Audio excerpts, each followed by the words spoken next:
Right now, the LGBTQ community is at the forefront of the national stage, with several states proposing and passing new policies that censor and prohibit the discussion and education of LGBTQ issues and lifestyles in a classroom setting.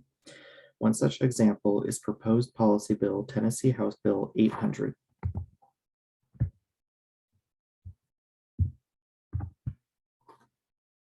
What does this bill state? It states, as introduced, prohibits the state textbook and instructional materials quality commission from recommending or listing the State Board of Education from approving for local adoption or from granting a waiver for and LEAs and public charter schools from adopting or using textbooks and instructional materials or supplemental instructional materials that promote, normalize, support, or address lesbian, gay, bisexual, or transgender issues or lifestyles. What does it mean? Much like Florida's commonly known Don't Say Gay bill, Tennessee's newly proposed policy restricts and limits reading, discussing, and educating issues related to LGBTQ issues and lifestyles. Any person found in violation of this policy would be disciplined, reported, and could even lose their job or school standing. This means that if a student discusses with another student or teacher anything to do with the LGBTQ topic, they would be reported and then disciplined. Who does it affect? Well, members of the LGBTQ community, students with LGBTQ parents or relatives, and even teachers could all be affected. Anyone caught discussing LGBTQ related issues would be reported and would be in violation of the new law. An example of such would be a teacher assigning a biographical project for students, knowing that any students have two moms or dads, would be breaking this law. Current views on this bill are mixed, with some in support and some in opposition. Those in support include the RNC, or Republican National Committee, and Bruce Griffey, who is responsible for proposing the bill by saying that schools are an inappropriate place to discuss matters related to lesbian, gay, bisexual, and transgender issues.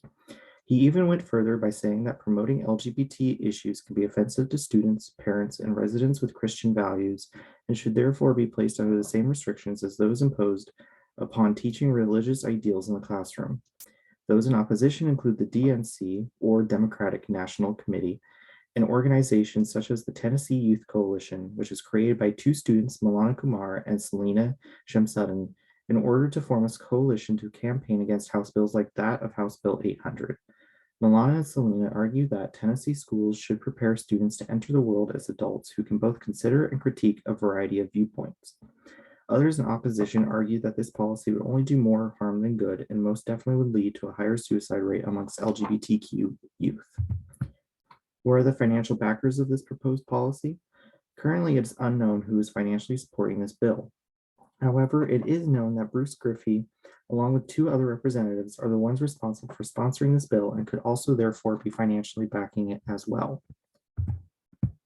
It is also important to note that Tennessee is not the only state to propose a policy like this. In actuality, more than a dozen other states across the nation have seen such policies proposed and even some passed, like Florida's House Bill 1557, more commonly known as the Don't Say Gay bill.